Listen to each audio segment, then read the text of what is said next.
Hey y'all, welcome back to Poplar Creek Farm. I am Kirsten. I haven't really introduced myself in a while. My husband and I and our two children homestead on about 14 acres in upstate New York. We are at the foothills of the Adirondacks, and currently we are partaking in the Pantry Challenge. I will try to find the link for the main channel that has started the Pantry Challenge a long time ago. I kind of jumped on because we jumped on in the spring and did this, and have done it a few times since then. We really like the fact that it forces us to be creative with our food and use what we have, and use what we have preserved, grown, raised, hunted. It's really fun to get creative with your food and learn new recipes and force yourself out of your comfort zone. See how long you can go with what you would have. You know, if you have something happen and you couldn't go to the grocery store for a month, what could you do? Would you be able to make it for that month? Now, with the Pantry Challenge, we do make a few exceptions. If we have a party, if we have something we have to go buy something for, we will. For the most part, we try to make everything homemade anyways. But like if I run out of coffee, I'm gonna buy myself some more coffee. I need my coffee, okay? That is a must. So things like that we make some exceptions for, but for the most part, we try not to make exceptions and we try to stick with this. Also, just really want to quickly do a shout out. This is a shirt, it's Food is My Love Language. It is from the Holler Homestead. They are wonderful. Meg, this is kind of her saying. She loves cooking for people, as do I. And once I saw this shirt had come out, I had to order it. I will recommend ordering a size bigger than what you actually typically wear because it is a little bit snug for what I normally wear. But other than that, it's amazing. I love it. I love the shirt. I love cooking for people. It's something that makes me happy. So with the Pantry Challenge, I'm going to kind of tell you guys what we've been eating and what are some things we're going to make going forward to help us get through. Now, again, because we homestead, we raise all of our own meat except for beef. And we did just purchase half a cow from a neighbor. So we have plenty of meat. My husband hunts. So we do have venison in the freezer. We have all of our pork. We have all of our chicken that we've raised. And things like that help a lot with this challenge.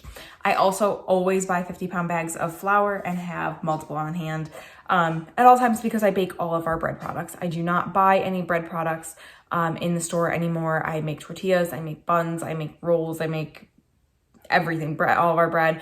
I've actually got two double loaves of zucchini bread in the oven right now, baking for snacking on.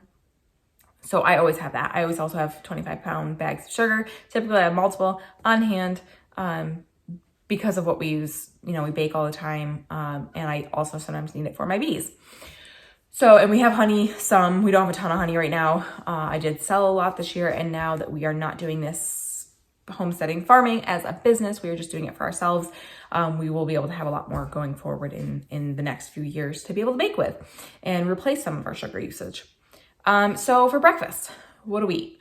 We either eat oatmeal. Oatmeal is kind of a staple for us. We always have we love oatmeal. We all do. My kids will just make it themselves. They like it. The little brown sugar, that's it. We always have eggs on hand. We have, currently we have 11 adult layers. One of our hens did pass recently, so we had 12. And then we have 3 young layers that I had a hen hatch out some chicks this year. She hatched out 6, 3 of them are roosters and 3 of them are hens. And the hens should start laying any time now, although with the shorter days, they may not, but we are getting plenty of eggs. We're getting anywhere from 6 to 10 a day. And so we always have eggs, which we can use for breakfast, or we can even just use for, quiches and things for dinner. I made bagels. I love making homemade bagels. The kids will fly through them. And so I made bagels this week and last week. We did have cream cheese for a while, but we were out, so they'll just put peanut butter. My daughter is allergic to peanuts, so she'll put sunflower butter, some jelly, honey, things like that on the bagels, and that's perfect. Egg sandwiches, all those things are wonderful. So breakfasts are easy. Breakfast, I think, is probably one of the easiest parts because my kids they love toast. I mean, they'll eat toast with peanut butter on it for breakfast or jelly on it for breakfast, and it's easy. Again, oatmeal is very easy. We always have that on hand. For lunches, now I feel like this is a little bit of a cheat. My kids get their school lunches for free, not due to our income level or anything, but our school district is low enough income overall that they qualified for a grant to get all of the lunches paid for. All the school lunches are paid for. So it is cheating in a sense because we don't have to buy or pay for or make their lunch food, but it's free. So it's not really, I'm not spending money on their lunches. Now my husband and I will just bring leftovers, sometimes just a bagel or sandwich or whatever we have. I have made chicken and rice soup. We made just a chicken and we had it with some butternut squash. We have had pork steaks. We have had hamburgers. I made buns.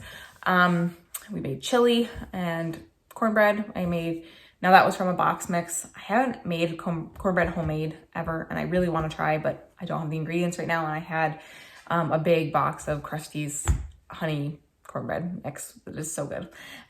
So honestly, meals have been fairly easy so far. It's not gotten challenging. Granted, we're only 11 days in, and the first half of the month is the easy part because you had bought groceries at the end. Like we bought groceries end of December.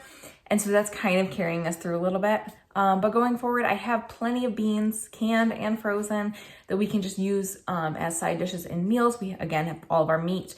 We have potatoes that we can throw. We can make, mashed potatoes, fried potatoes, roasted potatoes, baked potatoes, fries. Like there's a million and one things we can do with potatoes that just is easy to kind of bulk up a dish, bulk up a meal. I have some cabbage frozen that I'm going to make a Lazy Man Glumpki recipe with. I blanch it and freeze it every year to be able to have that. The zucchini that I had for this zucchini bread, I basically shred it in the summertime when zucchini is abundant. And the recipe I use from the Better Homes and Gardens cookbook is 2.5 cups of shredded zucchini. And so I just freeze it in bags of 2.5 cups and I can just pull those out. And I have tons. I stack them. Doesn't take up much freezer space. And again, everything else, we can eat pretty basic. Like we are fine eating peanut butter and jelly sandwiches for dinner, making soups, but we have lots of meat that we can really make a fun, exciting dinner. Make some really good steaks, make some roasts, throw some potatoes in the crock pot with a roast and call it a meal. So overall, it's fairly easy for us, but every time we do this, it kind of makes me think, what else could I grow? What else can I preserve? What else can I raise? What else can I do to make, if something were to happen, we would have everything we need. Obviously, if something were to happen and the stores were no longer available, an option, we wouldn't have wheat. I couldn't do bread. I couldn't make bread. Once we ran out of the wheat we had, we would have nothing. We do currently use yeast, and I buy yeast in bulk. It's like these 2 big bricks of yeast that I buy. They're like pressure seals, they look like bricks, but I get them from BJ's. And if something happened, the stores weren't available, I could always make sourdough. But again, once I run out of flour, I don't have bread anymore, and because I don't grow wheat right now. That is something I want to get more into growing in the future, so that's another option for us. Again, we have honey so that we don't need sugar necessarily if we have enough honey. I did can corn and I froze a little bit of corn, but that was not corn we grew. I struggle to grow sweet corn. I don't know what it is, but I have never been successful growing sweet corn. This year I'm hoping again to try and be successful. We're going in a different spot this year, so hopefully it'll work, because that's another big staple. And you can dry sweet corn even and let it go and grind it for like dent. Instead of a dent corn. A dent corn is better for cornmeal and things, but you can use any corn and grind it and make a cornmeal out of it. It's just not going to be as good. But yeah, what else can I grow? What else can I raise? What else would I need if stores weren't available? Now, meat-wise, it would be very difficult because pork is not sustainable really without, a feed mill. So that's something, going forward, it would be difficult, but we have chickens and we have hens that go broody occasionally. And so they can raise out more and we can process chickens. And of course, eggs are really good for nutrition, and chickens are fairly sustainable, even in a climate like ours. Our ground is covered in snow for the most part right now, but you can, for the most part, feed chickens on scraps and things that you can easily raise and grow for your, on your own. You don't have to have a feed store to raise chickens. Although ideally, yes, for total nutrition, you're giving them feed, but if something happened, you could still raise them. And so again, the pantry challenge just really makes you think about all the things you need, all the things you should grow, could grow, all the things you want to preserve and different ways to preserve them. Sometimes it's, how can I make something quickly? Because, every single day, I'm having to think about food and what we're making. Now, obviously, like I made a huge crock pot of chili. That'll get us through a couple nights. Same thing with most meals. I typically cook way more than I need. And so we have leftovers, which helps.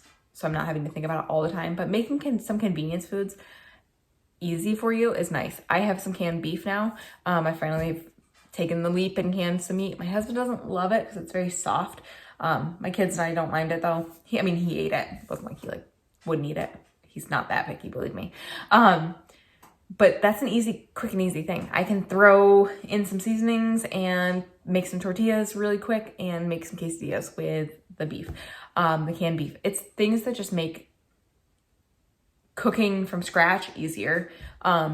They're in a sense, it's the convenience foods you would buy at the grocery store, frozen food, frozen meals, things like that. You can make at home and freeze or can the ingredients to a recipe and just throw it all together, and it becomes a very easy convenience food instead of having to prep and do tons of work.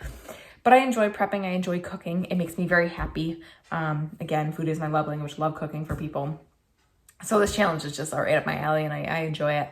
And so we're gonna go at least till February, but we may try to go a little bit longer. We'll see. We'll see how we're doing at the end of January. If we're kind of wanting something different or wanting certain ingredients. Again, we may run out of things like milk. We don't have a dairy animal on our farm.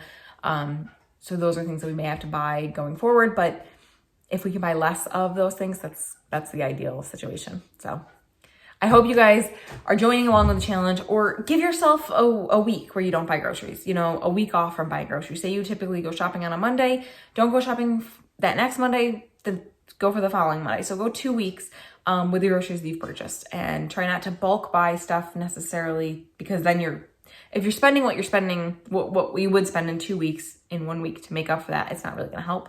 But try to get creative. Look at what you have in your pantry and make meals out of what you have. You've got flour that you have had sitting for 6 months because you don't bake a lot. Try baking some things.